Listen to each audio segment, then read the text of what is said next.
The year was 2025, and the world had grown increasingly polarized. The rapid rise of China as a global superpower had created ripples of tension across Asia, especially with its neighbor, India. Border skirmishes in the Himalayas, economic competition, and geopolitical rivalries had brought the two nuclear-armed nations to the brink of war. The West, wary of China's assertive policies and human rights record, had increasingly leaned towards supporting India. The United States, in particular, saw India as a crucial ally in its strategy to contain China's influence. Advanced technology, cyber capabilities, and state-of-the-art weapons systems flowed into India, bolstering its defense forces.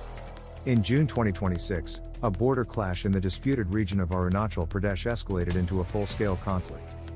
Both nations mobilized their forces, and the skies over the Himalayas buzzed with fighter jets and drones.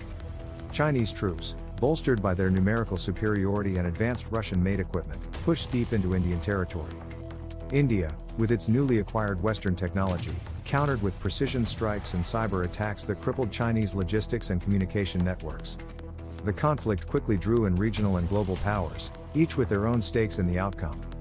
Russia, initially attempting to play both sides, found itself in a precarious position. It had long-standing ties with China but also valued its strategic partnership with India. As Chinese demands grew for unequivocal support, Russia faced mounting pressure to choose a side.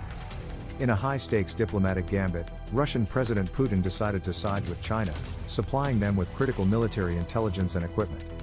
This move infuriated India and the West, marking a significant shift in the global power balance. As the war between China and India intensified, the conflict spilled over into other regions. North Korea, eager to support its Chinese ally, launched border skirmishes with South Korea. The Korean peninsula teetered on the edge of war, drawing the United States into another potential conflict zone. Simultaneously, Pakistan opened a second front against India, hoping to capitalize on the chaos. Indian forces, stretched thin by the dual-front war, struggled to defend their borders. The West, particularly the United States and Europe, ramped up their support, sending advanced weaponry, military advisors, and cyber expertise to aid India. The situation grew dire as Pakistan escalated its skirmishes on India's western front.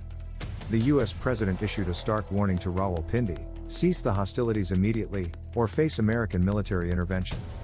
The threat of US force compelled Pakistan to reconsider its aggressive stance. The world was now starkly divided. While the majority of Western nations, including NATO members, stood firmly with India, Saudi Arabia and Iran tilted towards China. Their support was driven by economic ties and the promise of Chinese investment in their energy sectors. Africa, largely neutral, watched the conflict unfold with apprehension, wary of the global economic fallout. The situation reached a critical juncture in late 2026. The United States, leveraging its naval superiority, began blockading the Malacca Strait, a crucial choke point for China's oil imports. Simultaneously, US forces in the Middle East worked to disrupt the flow of oil from the region to China, creating a severe energy crisis in the Chinese mainland. Faced with crippling shortages and mounting internal dissent, China's leadership realized the untenable nature of prolonged conflict. The combined pressure from the Indian military, Western cyber attacks, and the energy blockade forced China to the negotiating table. Further exacerbating Beijing's anxiety, the US deployed its mighty navy to the South China Sea, asserting freedom of navigation and showing a formidable presence. This deployment further heightened China's nervousness and underscored the potential for an even broader conflict. In January 2027, a ceasefire agreement was brokered under Indian terms.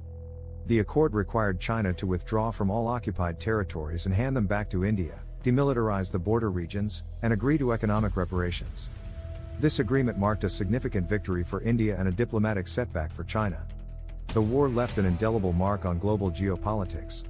India emerged as a pivotal power in Asia, with strengthened ties to the West and a more robust military infrastructure. China, though still a formidable force, faced a period of introspection and rebuilding. The conflict underscored the interconnectedness of global politics and the fragility of peace. Thank you for watching. Please share, like and subscribe.